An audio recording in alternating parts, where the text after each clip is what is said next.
পরিকল্পিত কিনা আমি জানি না, কিন্তু বাংলাদেশে একটা প্লেন যখন সেকেন্ড হ্যান্ড কিনে ওইটা কিভাবে প্রশিক্ষণের জন্য দিয়ে দেয়, যে এই প্লেনটা চায়নাতে আরো কয়েক বছর আগে বন্ধ করে দেওয়া হয়েছে, ওটা কিভাবে তারা বাংলাদেশে রাইট নাও চালানো প্রশিক্ষণের জন্য ইউজ করতেছে।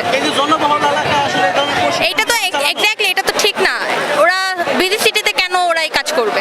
ওদের উচিত ছিল নদীর উপরে বা কক্সবাজারের সমুদ্র আছে, সেন্ট মার্টিনে আছে, বাংলাদেশের অনেক জায়গাতে সমুদ্র আছে, ওরা পারলে ওখানে করতে পারতো, বাট ওরা তো করে নাই। ওরা একটা বিজি সিটিতে এসে কাজটা করছে। কালকে একটা পোস্ট দেখলাম যেখানে আর্মিরা হচ্ছে কি স্টুডেন্টদের গায়ে হাত তুলতেছে, তো এইটারও আমরা বিচার চাই, আমরা সবকিছুরই বিচার চাই। এখন স্টোনের যে হত্যাকাণ্ডটা হয়েছে, ওনারা লাশ গুম করে ফেলতেছে। তারা তো কোনো টেররিস্ট বা চোর না যে আপনারা লাশ গুম করে ফেলতেছেন, তারা তো শিশু, আর তারা তো নিজের দোষে মরে নাই। আপনারা লাশ গুম করে ফেলতেছেন কোন হিসাব নিয়ে?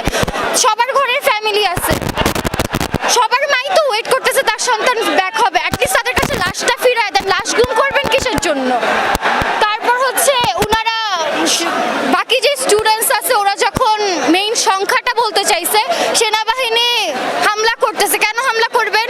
আপনাদের রাইটস কে দিছে ওদের উপর হামলা করার? যেটা সত্যি ওরা বলবে না। সব সময় আমরা পরীক্ষা দেওয়ার আগে, মানে এইচএসসি বোর্ড এক্সাম দেওয়ার আগে আমরা দেখি যে বোর্ড এক্সামের এর প্রিভিয়াস যত বোর্ড এক্সাম হয় সেগুলো আমরা ফলো করে যাই, কিন্তু এইবার আমাদের প্রশ্নের সাথে কোনো মিল নাই। প্রশ্ন ভুল আসতেছে, পরীক্ষার হলের মধ্যে আমাদের সাথে যা খুশি ব্যবহার করতেছে। কে দিছে ওনাদের এইসব রাইটস? আমরা সবাই বড় বড় প্রতিষ্ঠান থেকে পড়ে গেছি, ওনাদের তো এই রাইটস কেউ দেয় না। আমাদের নিজস্ব প্রতিষ্ঠানও আমাদের সাথে এইসব ব্যবহার করে না, ওনারা আমাদের হলের মধ্যে যেসব ব্যবহার করতেছে। সো এগুলাই আমরা চাচ্ছি